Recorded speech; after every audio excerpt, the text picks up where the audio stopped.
Good afternoon and welcome. I'm excited to be here with all of you today for the Class of 2022 Student Clinician Ceremony. Students, today we recognize your accomplishments. We reflect together on what it means to be a medical professional, and we think to the future as you transition to the next stage in your journey of becoming a doctor. I would like to start off this afternoon by expressing gratitude to the many who have made this day possible. To Dean Reese, thank you for being with us and for your ongoing support.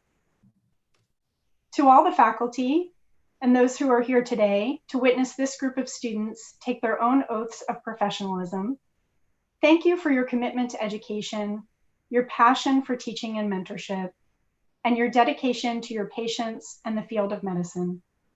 You inspire me, and I'm lucky to work with you, as are our students. To the students' family and friends who may be viewing today's events from home, thank you for sharing your loved ones with us, for encouraging them and supporting them through the ups and downs of medical school. I should then also make sure to thank our Office of Medical Education, specifically Mr. Kevin Brown and Mr. Comrade Gransom, for coordinating today's live stream presentation, making that home viewing possible. I would like to acknowledge and thank Mr. Larry Pitroff and the Medical Alumni Association, along with the Gold Humanism Honor Society, for partnering with us to send each of the students a professionalism pin to be used during today's ceremony. And thank you to the GHHS students for writing and sending each student in the class of 2022 a note welcoming them to clerkships. I'm sure that simple gesture is appreciated more than you know. Today would not be possible without our hosts from GHHS. So thank you, Drs. Goyle and Levin, the GHHS faculty advisors, and thank you, student co-presidents, Molly Himmelrich and Ellen Moore. Finally, a special thank you to Ms. Kristen McCartan. We're grateful for your excellent organizational skills and event planning expertise, not to mention your adaptability to the current times. Class of 2022. Today marks your transition into the advanced clinical phases of your training. From the anatomy lab, the library, the lecture halls, with a quick detour through dedicated, of course, and on to the patient's bedside. In a few short weeks, you will be joining care teams, working among other healthcare professionals, and contributing directly to the health and care of others. Patients and families will look to you as their doctor.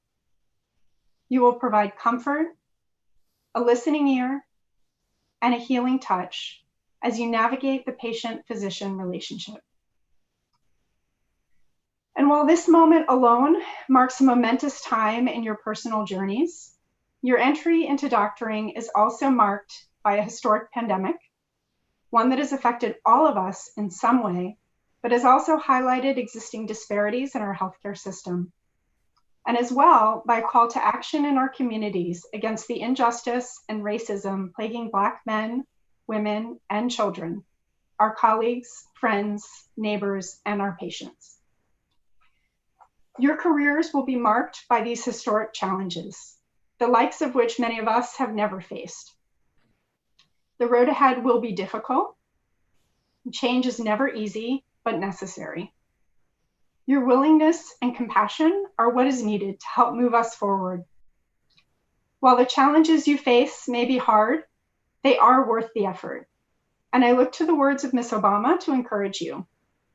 You will not always be able to solve all of the world's problems, but don't ever underestimate the importance you can have, because history has shown us that courage can be contagious and hope can take on a life of its own. Knowing that you are joining our team gives me hope for a better future. Your courage is contagious. At this time, we will break from our usual program to recognize the historic meaning of this particular day, June 19th. In light of current events, it is perhaps a happy, hopeful coincidence that today's ceremony honoring this profession of medicine and welcoming you as you transition to clerkships and a more active role in the care of patients, that this day would coincide with Juneteenth. At this time, I would like to welcome 3 students from the class of 2022, Erica Makar, Nita Gombakamba, and Melina Howard, to introduce and recite a poem in recognition and celebration of Juneteenth. Erica?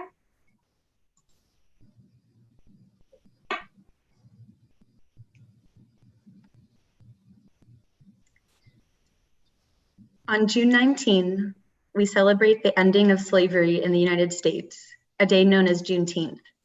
While the Emancipation Proclamation, enacted on January 1st, 1863, stated that all enslaved persons in the states were free, it wasn't until June 19th, 1865, over 2 years later, that Union soldiers, led by Major General Gordon Granger, landed at Galveston, Texas, with news that the war had ended and that the enslaved were now free. To commemorate this wonderful occasion, we'd like to share a poem entitled Juneteenth, written by Arthur Kroll.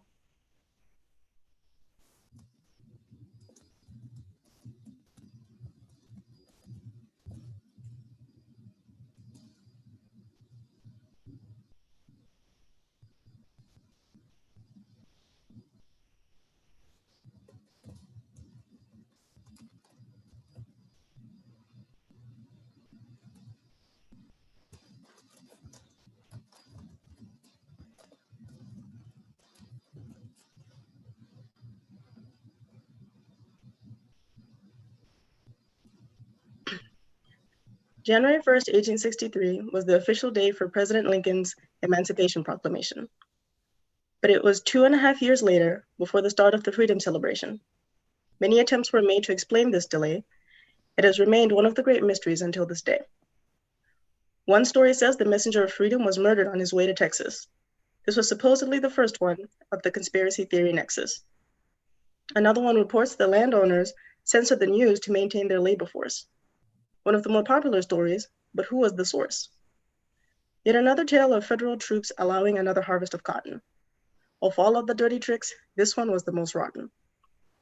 Regardless of whether any stories give the correct news, many good people in Texas remained without freedom and singing the blues. Finally, in June of 1865, Major General Gordon Granger, with a flag and a gun, stormed the shores of a Texas town called Galveston. The general's first order of business was to announce the news of freedom. And this time he brought along enough Union troops to make the people heed them.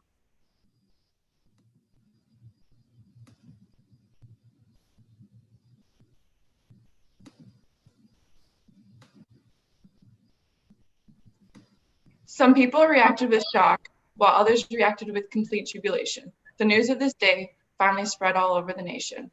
Most people could not wait to leave the plantation and start living free, so from their home state they started to flee. Regardless of where they went, they were followed with freedom's challenges. These challenges came from making decisions and environmental changes. They never forgot the joyous 19th day of June, when people once enslaved could finally sing their freedom tune. The celebration started with reassuring and praying. The adults were eating and drinking while the children were playing. It was also a time for the reuniting of family members. It was one of the happiest days many of them remembers. Today, it is a day of pilgrimage to that town. Let the shouts of freedom for all make a holy sound. Soon the day will come when in unison we say, forever and ever, all Americans will celebrate Juneteenth, the freedom holiday.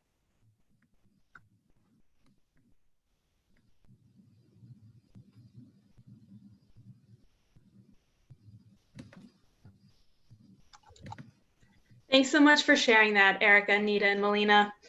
I'm Molly, one of the co-presidents, along with Ellen, of the Gold Humanism Honor Society. Now we will hear remarks from Dean E. Albert Reese, Executive Vice President for Medical Affairs at the University of Maryland, Baltimore, John Z. and Akiko K. Bowers, Distinguished Professor, and Dean of the University of Maryland School of Medicine.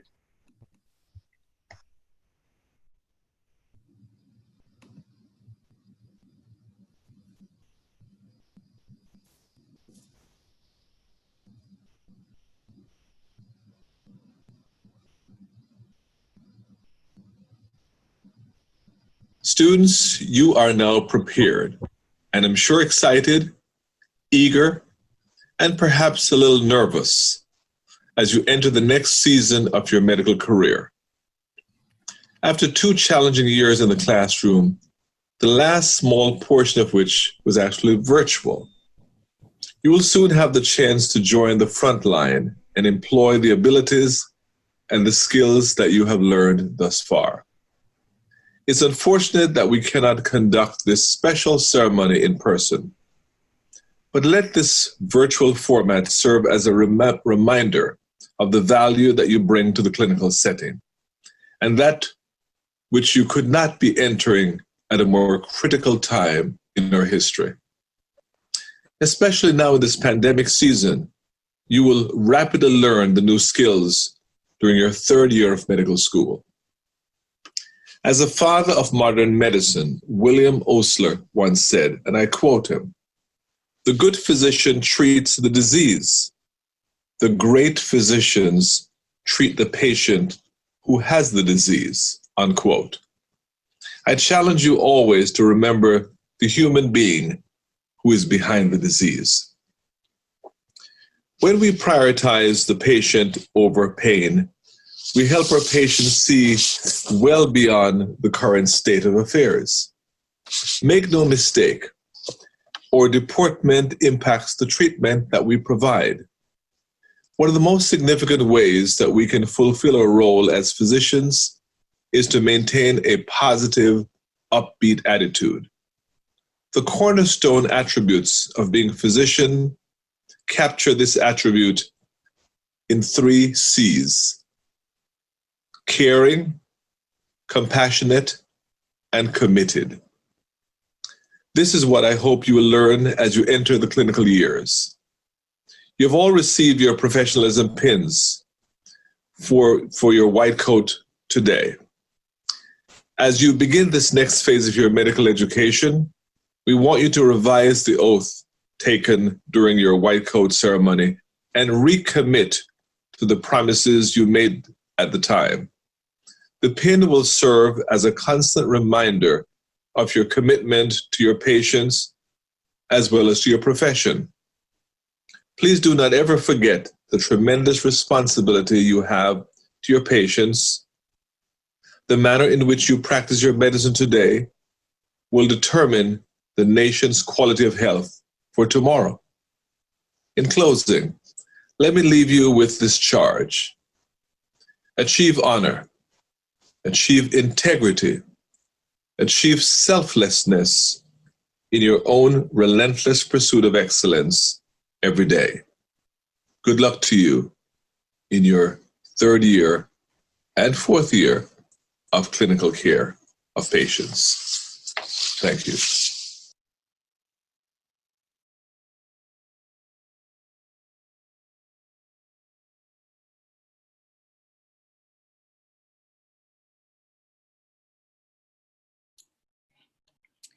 Thank you, Dean Reese, for those remarks, and as always, for your support.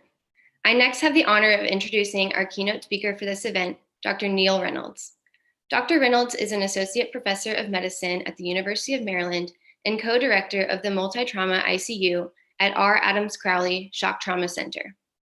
He was born and raised in Maryland and received both his undergraduate and medical degree at the University of Maryland. He completed training in internal medicine and critical care and began working at shock trauma in 1987, where he has remained for a majority of his career. He helped establish the first ECMO and CRRT programs here and is highly regarded for his outstanding contributions to critical care medicine. Students from our Gold Humanism Honor Society class nominated Dr. Reynolds for this lecture because of his lifelong practice of humanistic principles in medicine, as well as his true passion for medical student education. He has been a preceptor for ICM-1 for the last 8 years, and students from our class have said that, quote, Dr. Reynolds was the best preceptor they've had in medical school.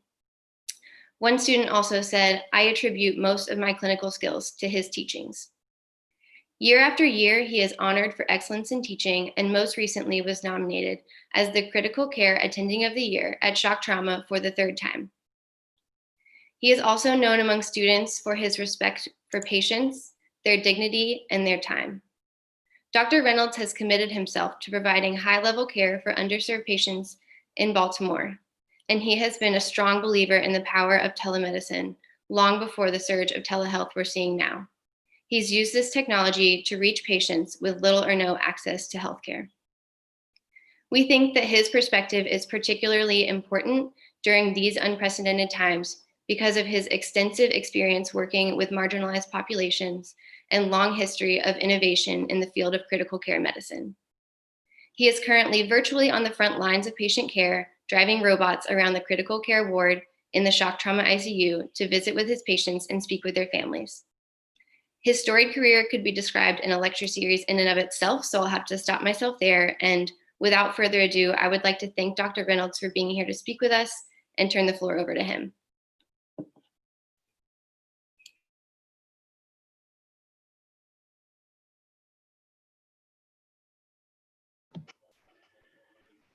Well, Ellen, thank you very much. I'm awed. Am I speaking loud enough? I hope so. I am an intensivist at the R. Adams Cali Shock Trauma.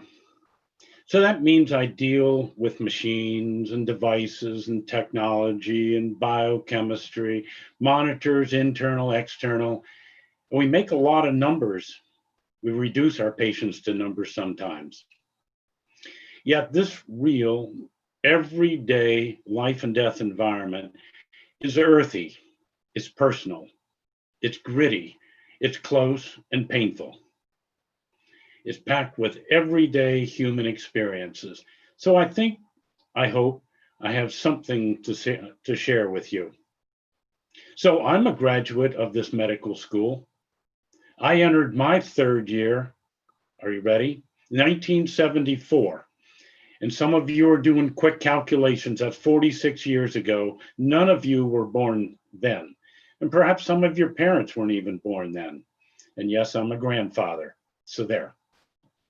The CTs and the MRIs were not even fantasized at that point. And we all carried, as medical students, little black bags. And in fact, I drug out my black bag. It looks like this. None of you have seen anything like that, except Dr. Tom. So a lot has been changing. However, humanism is one of the things that's really never changed. It's forever rock solid. And when you listen to lectures on humanism, you don't take notes. There are no notes to take. There are no little mnemonics, no little jingles, nothing like mud pies for acidosis. It's all about human experiences. So what an honor to be able to talk to the class of 2022 and then share some of my thoughts with clinicians of tomorrow. And I'm going to be talking about humanism, the same stuff your parents taught you, nothing more. So I've got a few bullets here. Honesty and engagement. You know, your patients will not expect you to be perfect, nor will your parents. Yes, your patients imagine that you're the best doctor, or at least hope so. But what they really want is somebody who's honest and committed. You heard Dr. Dean Reese talk about commitment. They want patients, they want you to own their problem. So you own your patients. That's my patient, I say. Defend your patients. They want to feel that you care, and you're going to be conscientious, and you're going to be thorough. You can share your uncertainties with them. You can discuss the road you're traveling, as uncertain as it may be. Diagnostic mistakes you will make, Yoda would say. Some of those mistakes are going to be terrible. You just have to move on. But be direct, and having laid the foundation of honesty and uncertainty, they will still own you. They will say things like, my doctor said this. Sometimes you're going to have nothing other than just plain stark honesty to offer your patients. And you'll probably actually get more praise than you think you deserve just for being honest. Get to know your patients. Get to know your patients. Get to know your computer. Ask your patients, ask the family, what do they like to be called? There are surprising nicknames out there, and it's okay. I don't feel comfortable using that nickname, but you got to know them. Ask them where they're from. You might share a common knowledge of the area. Ask them what they do or what they want to do. Look at the pictures the families bring in. Ask them questions about those pictures. Families know it's good for their loved ones to be known by the medical staff. We get invested when we know them. Recognize your patient's strengths. Try to determine where they get that strength from. You know, it's generally from family or some future goal. I have a story. I have a lot of stories. Here's one. Streptococcal septic shock can be devastating. Strangely, I have a small cadre of patients in a club that you never want to be part of. 5 patients. All have lost all 4 extremities. Can you imagine? One man lived through dark times. He got his strength from a little dynamo wife. I swear his wife was 3 feet tall, but 9 feet tall. And from his son, and a shared addiction for baseball. A young woman that we got to know well. Young, she was 35 or so.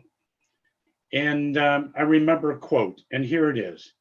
She lost her hands and her feet. And she said to me, my life is different. That's all. I have 3 children. And that's all she said. It was clear where she got her strength. So I've had the good luck to know a woman. She's on the internet, well known to our institution, lost all 4 extremities, probably one of the country's most functional 4 extremity amputee. She's got bioprosthetics, all 4. She travels around the country. Can you imagine going through the airports and so forth? At any rate, where she gets her strength, I have no idea. But maybe it's from all the people that she helps. So remember patients and their families. And these people, I marvel at every single one of them. Be a doctor. Everybody here knows the Latin word docere, teacher. Teach your patients and their families, not all at once. You know, none of you could read Harrison's textbook. I don't even know if you read it anymore. At any rate, it's a book. It's about that thick. You can't expect them to read the whole thing. You wouldn't tell them everything at once. But I have several rules in critical care, and maybe they apply in life in general. And maybe they help people with their day-to-day reality. Remember, patients and families are thinking the worst. So here goes. Rule number 1. When things are going well, they never go perfect. Things go like this. So then I tell them it takes longer than you think. I know Dave Gens is in the audience, and he'll look at our patients and he'll say, that person will be here 3 or 4 months. Our patients are there a long time. Another rule I tell them is when you look back years from now, this will seem short compared to the rest of your life. And then I tell them, if you think things are hard now, you just wait until you start feeling better. Teach them in a way that gives them hope and balances their reality. You're going to be counseling. You're going to be counseling a lot of people. Intensivists and oncologists do a lot of end-of-life counseling, and I thought I'd share some of my approaches, perhaps not perfect. If time permits, sometimes it's not appropriate, but if it permits, I ask them, tell me about your loved one, your mother, father. What's she do? What do they want to do? Do they read books? They enjoy television, grandchildren? They feed themselves? They go shopping? Please don't make assumptions about age. We all look older and frailer when we're sick in bed. When appropriate, ask the patient or the family or the significant other, have they thought about end of life? And you can see my focus here isn't people approaching end of life. Have they shared their desires and goals? Living wills and advance directives are just basic legal boilerplate. They don't help very much. What you want to get is that shared, priceless communication between the patient and some other family member. Then you'll really know what they want. So here's some homework for you, soon to be third year students. I want you to learn about the end of life of Ronald Reagan and Pope John Paul. These are life stories that are very valuable tools. And I share these stories, the end of life portion of their life, with patients routinely. But back on to the discussion. Give your patients clear recommendations. You're going to be the experts. Give them your opinion directly. Laying out a long litany of alternatives can be baffling. The family may have little experience with death and dying. And by the way, they may reject your recommendations. It's okay. It's not about you. It's not personal. Just agree to continue to do the discussions and do so. Deliver bad news directly. When death is inevitable, say so.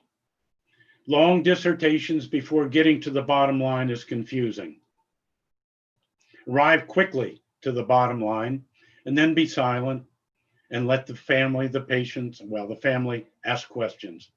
Don't lose them in techno speak. Myocardial infarction doesn't work. Heart attack works. I want to talk briefly about faith and illness. One of the underserved hospitals I worked at is a faith-based hospital across town, and they taught me a lot.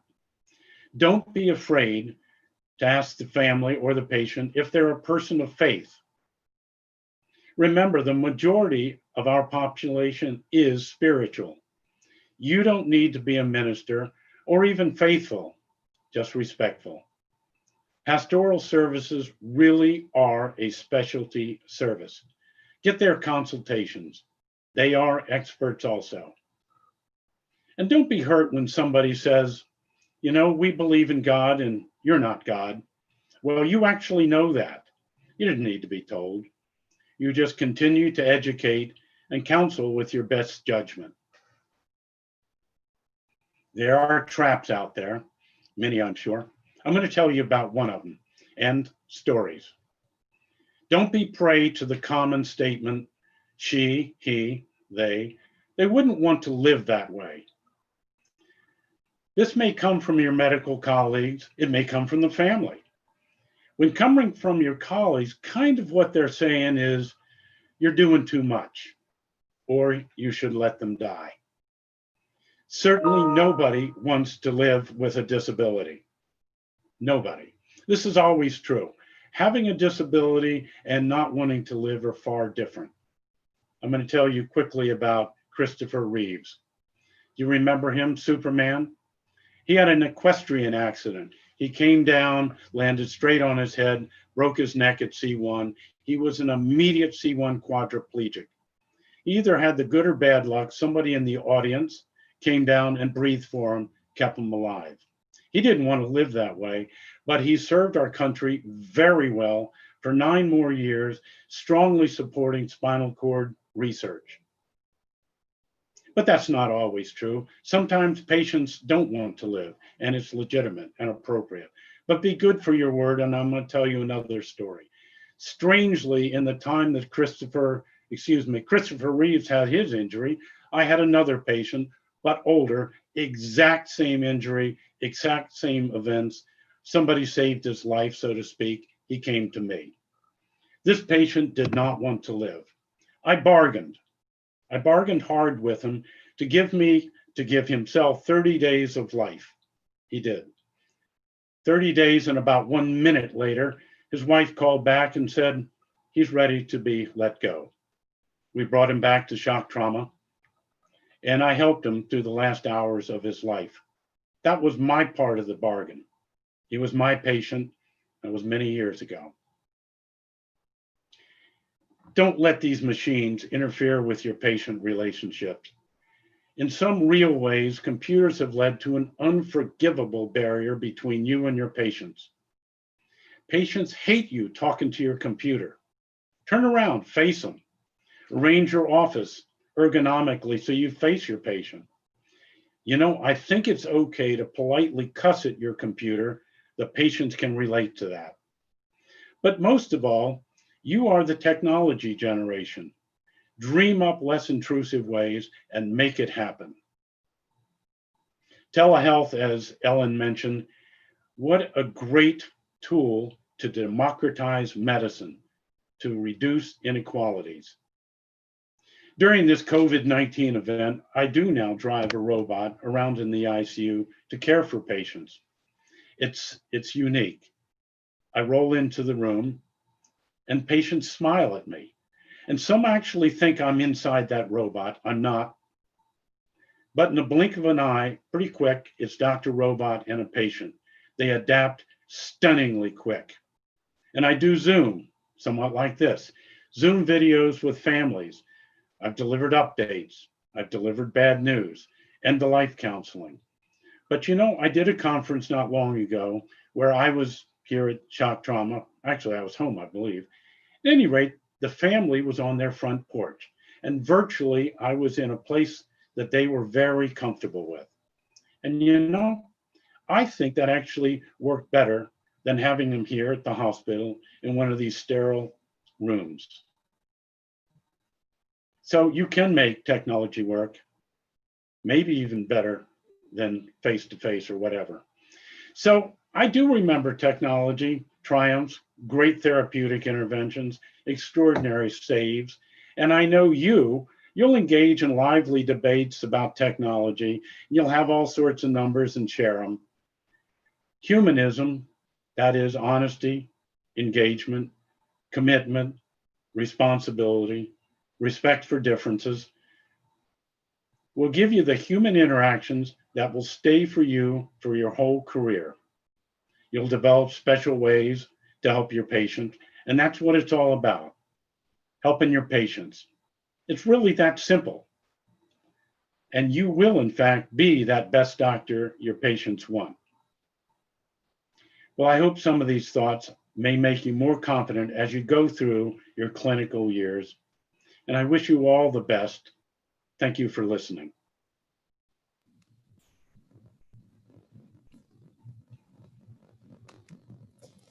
I wanted to thank Dr. Reynolds for sharing those beautiful remarks. And I'd like to congratulate the students for reaching this important milestone in your medical training. This is a very exciting day. We wish we could be here in person, but we're so glad to be here virtually. So I'd like to invite the students to change to gallery view so that you may all see each other during the pinning of the presentation of the pinning. I'll give you a moment to get in gallery view. That's at the top right of your screen. And I'd like to invite all of the students now to place the pins, which they've received from our Office of Medical Education, onto the lapel of your white coat, or if you don't have a white coat, onto your shirt. This is normally a time when we would be pinning each other.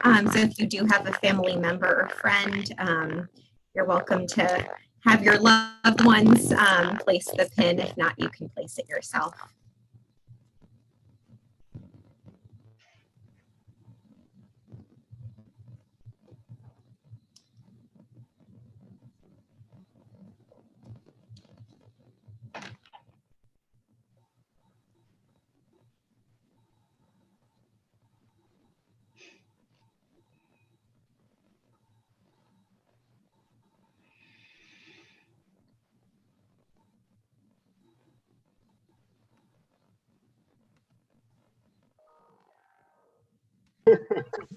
Unmute the participants so that you can hear each other.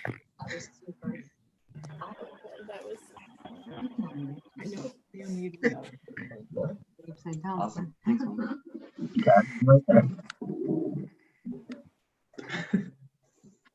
Okay, on the screen. All right, congratulations, students. Here, So in a moment, we're going to recite together the Hippocratic Oath.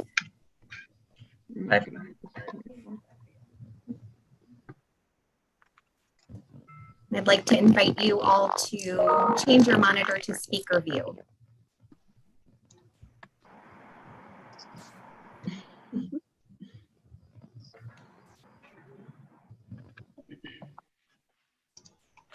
Okay, so we're going to recite together responsively, and Ellen and Molly will join me for the recitation of the student clinician oath.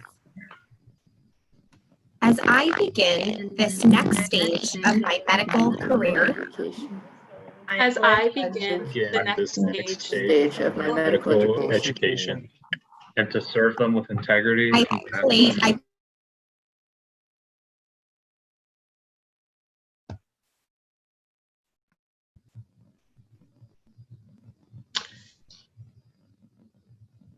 I pledge to act in the best interests of my patients and to serve them with integrity, compassion, and respect for their beliefs and circumstances. And to serve them with integrity, compassion, and respect for their beliefs and circumstances. In doing so, I will remember the warmth, empathy, and the art of medicine are as vital to scientific knowledge to the care I provide. In doing so, I will remember that warmth, empathy, and the art of medicine is vital to scientific knowledge, care I provide as a healer, educator, and advocate. As an educator, healer, and advocate. As a healer, educator, and advocate. To these goals, I dedicate myself in the honorable traditions of the School of Medicine. To these goals, I dedicate myself to honorable traditions of the School of Medicine. Thank you and congratulations to all of our medical students. I'd like to invite Dr. Tom to give some closing remarks.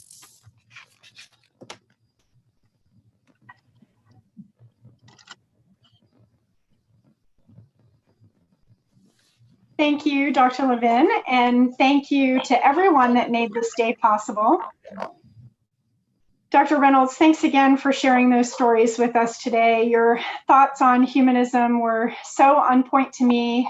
In particular, your ideas around honesty, developing relationships, and really getting to know our patients, not just who they are, but what they are looking for and what they want, so that we can best support them and advocate for them. Simply just being there for our patients when they need it. These are excellent reminders for our students as they are about to enter clerkships. Students, thank you for all the hard work you've put into this point. I feel lifted and inspired today about what's to come next. I truly cannot wait to see you on the wards in just a few short weeks. You've heard in the chat box, the faculty, the teams, and the patients are waiting for you. Class of 2021, welcome to third year.